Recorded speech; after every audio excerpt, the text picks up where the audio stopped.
Sobat Rupadan, salam sehat dan salam semangat untuk seluruh pendengar podcast kita pada hari ini. Selamat datang di podcast resmi Rupadan, tempat kita mendengar langsung suara yang jarang terdengar dari balik jeruji.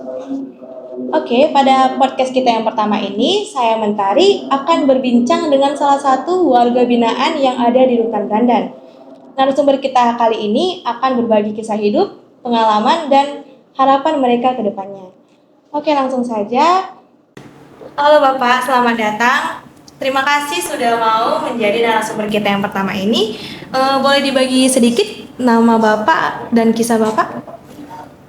Boleh Bu, perkenalkan nama saya Andi Gunawan. Kisah saya awalnya bisa ke Rutan Pangkalan Brandan ini, ya sebenarnya ya sangat miris Bu.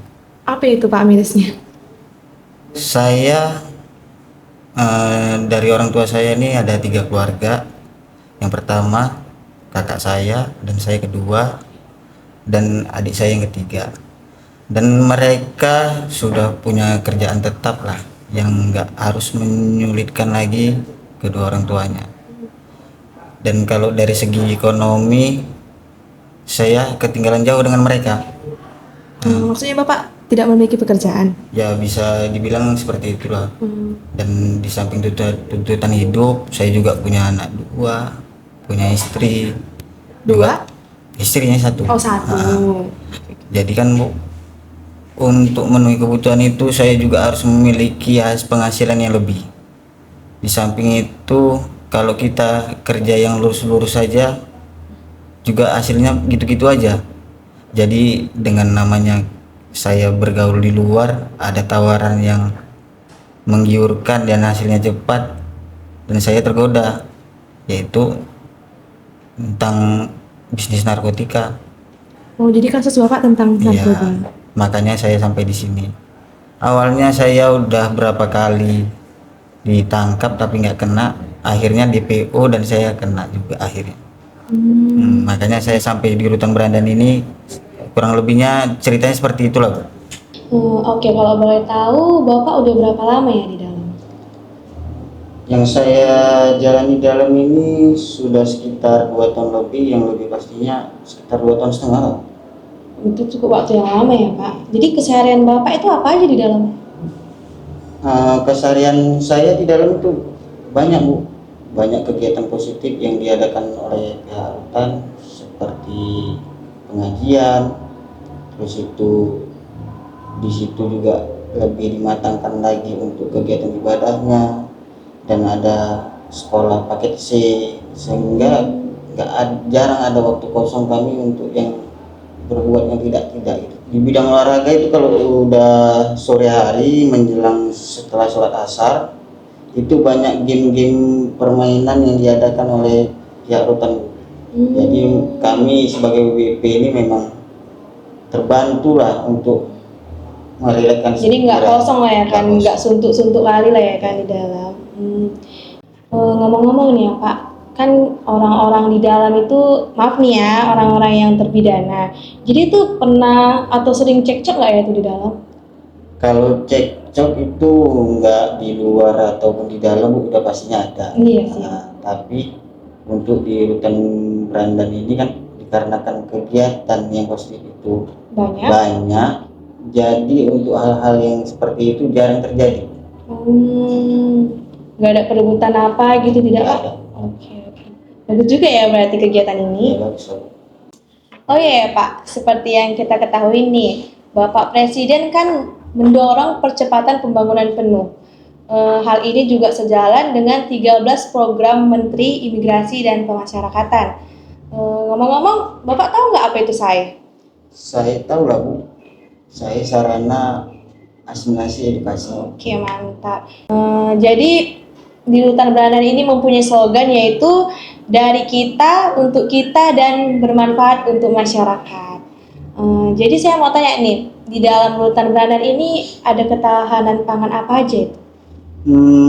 Ketahanan pangan yang ada di Rutan Brandan ini banyak Bu, seperti pemeliharaan ayam kampung, ternak lele, tanaman hidroponik. Oh, ada hidroponik juga ya? Terus itu ada usaha pembuatan sabun cuci piring dan pembuatan parfum. Oh, banyak ya. Jadi kalau Bapak ikut di bagian apa? Kebetulan Bu, saya ikut di bidang bagian pertanian tanaman hidroponik dan terong tadi. Itu yang ngajarin siapa ya, Pak? Awalnya Bu, eh, memang ada dasarnya Bu. Oh, Bapak maksudnya ada Iya. dasarnya di situ. Terus? Terus ya dengan arahan bapak-bapak pembimbing di rutan, Jadi itu sangat berguna lah ya kan, Pak? Karena kan kalau lahan kita nggak cukup, dia bisa dipergunakan dengan penanaman hidroponik gitu ya. ya Bu, khususnya kan tujuan untuk pihak rutan itu untuk WBP yang memang betul-betul ingin berubah kan. Setelah bebasnya nanti dari sini, ada hal-hal positif yang dia dapat Bu. Misalnya yang rumahnya dekat dengan perkotaan, tidak ada lahannya itu terbatas, dia ingin bertani. Tapi dari pihak rutan sudah dibekali bahwasannya bisa penanaman secara hidroponik kalau dengan lahan yang kecil. Seperti itu Pak. Iya, iya. Ngomong-ngomong nih ya Pak, kan Bapak tadi di bagian hidroponik melon ya? Iya. Jadi itu kan pasti ada apa tuh namanya? Apa tuh ya namanya? Panen. Jadi kalau Bapak waktu panen itu ngomong-ngomong Bapak ada dapat nggak itu kecipratan hasil panennya? Kalau dari hasil panen Bu, namanya kita bertani ini pihak rutan juga ngasih lebih untuk kami. Jadi kalian yang aktif di sini tuh diapresiasi juga sama pihak rutan ya kan? Kan tadi Bapak di bagian ketapang hidroponik melon ya? Iya, Bu. Ngomong-ngomong itu berapa banyak ya Pak yang udah pernah dihasilkan hasil panennya? Untuk tanaman melonnya udah menghasilkan sekitar 500 kilo lah. 500 kilo, oh banyak ya Pak. Berarti kerja keras WBP itu dihargai ya sama pihak rutan. Ngomong-ngomong, apa ya harapan Bapak untuk petapang di Rutan Brandan ini ke depannya?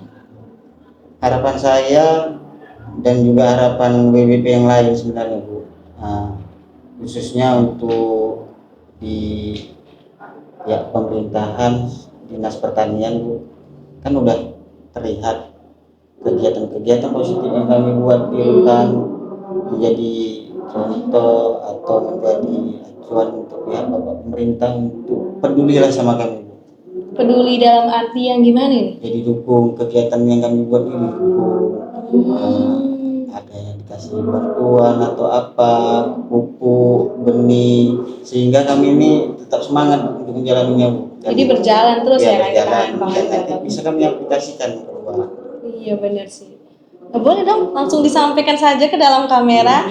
Mohon izin kepada Bapak pemerintahan di bagian pertanian. Boleh didengar ya Pak harapan dari warga binaan kita? Bilang dong mohon izin. Nah sekarang kita mau masuk ke dalam kegiatan bakti sosial. Bapak Menteri Imigrasi dan Pemasyarakatan kan memiliki 13 program. Jadi Rutan Brandan itu menyalurkan bakti sosial. Menurut Bapak apa ya tanggapan Bapak tentang kegiatan bakti sosial yang dilakukan oleh Rutan Brandan?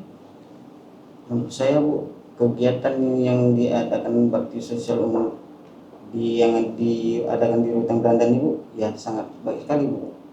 Contohnya ya waktu pembagian bakti sosial saya juga diikutsertakan untuk membagi ke masyarakat dan ke pihak keluarga.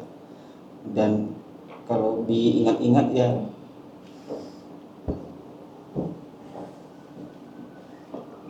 ya terlihat sedih Bu, karena di mana waktu istri saya gendong anak gitu kan. Oh, Bapak juga dapat keluarga Bapak? Dapat Bu, dan disitulah terbantunya Bu, jadi bisa tetap berkunjung kemari. Makanya saya juga banyak terima kasih dengan adanya program itu. Jadi bantuan yang diberikan Rutan Brandan itu memang berupa apa aja ya Pak? Yang pertama dari hasil panen yang ada. Oh, hasil panen yang Bapak tadi itu. Oh, itu dibagian juga ke masyarakat. Ya, masyarakat. Makanya saya juga melihat langsung ekspresi masyarakat itu seperti apa. Di situ mereka merasa senang bahwasanya kami juga bangga Bu, walaupun kami ini punya kesalahan, tapi kami juga bermanfaat untuk orang lain. Jadi Rutan Brandan itu benar-benar peduli ya kan Pak, walaupun kita pernah melakukan kesalahan. Menurut Bapak, kegiatan bakti sosial ini udah tepat sasaran belum ya? Menurut saya Bu, sangat tepat sasaran karena sangat membantu. Jadi harapan Bapak untuk bakti sosial ini ke depannya? Harapan saya mudah-mudahan Bu, kegiatan bakti sosial ini terus berjalan dengan berlanjut dan lancar, kalau bisa pun di durasinya itu dipercepat gitu ya. Karena sangat betul-betul membantu keluarga dan membantu masyarakat. Dan harapan saya juga semoga Pak Menteri selalu sehat-sehat aja dan murah rezekinya. Oke, amin. Semoga juga kegiatan ini bisa menjadi jembatan bukan hanya antara warga binaan dengan petugas, tetapi juga antara petugas dengan keluarga dan masyarakat yang ada di luar sana. Sepertinya kita udah banyak ya Pak berbincang-bincang hari ini. Ya lumayan lah Bu. Agak haus, boleh diminum dulu Pak kopinya? Ngomong-ngomong ini tahu kan kopi dari mana? Tahu Bu, dari hasil barista pengelola Brandan. Iya benar. Oke, silakan diminum. Bilang dong rasanya mantap. Mantap. Oke. Sebelum kita mau mengakhiri perbincangan kita ini ya Pak, jadi saya mau tanya harapan dan rencana Bapak setelah keluar dari sini nanti. Harapan dan rencana saya ke depannya setelah dari sini nanti Bu, ya terutama kalau bisa, karena saya ini memang rindu dan nggak mau terpisahkan lagi dari keluarga, khususnya anak istri dan orang tua. Ya kalau bisa dikasih lah kerjaan tetap gitu Bu. Jadi kan nggak ada lagi saya berbuat yang hal aneh-aneh. Jadi yang apa yang saya dapat yang baik di dalam ini juga saya aplikasikan di luar. Iya, biar Bapak jangan masuk ke sini lagi ya. Betul. Untuk kedepannya pun Bapak udah bisa memulai hidup baru dengan membawa bekal-bekal ilmu-ilmu yang Bapak pelajari di rutan ini. Semoga pun keterampilan yang Bapak dapat juga bisa menjadikan Bapak dapat pekerjaan ya kan. Semoga harapan itu juga bisa tercapai karena setiap orang layak punya kesempatan kedua selama niat untuk berubah ada. Terima kasih ya Pak sudah berbagi hari ini. Semoga cerita ini juga bisa membuka mata dan hati banyak orang. Saya Mentari dengan Bapak. Saya Andi Gunawan. Mohon pamit undur diri. Sampai jumpa di episode yang berikutnya. Dah.